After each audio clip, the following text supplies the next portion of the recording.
रिश्ते कभी भी कुदरती मौत नहीं मरते।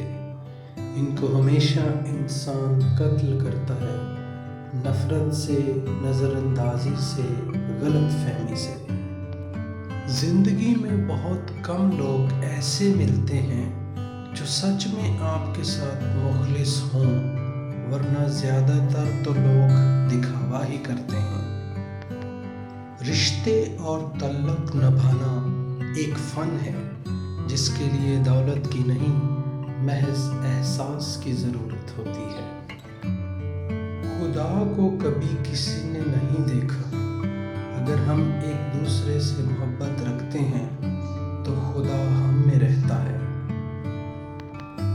हर चीज़ कीमती होती है, मिलने से पहले और खो जाने के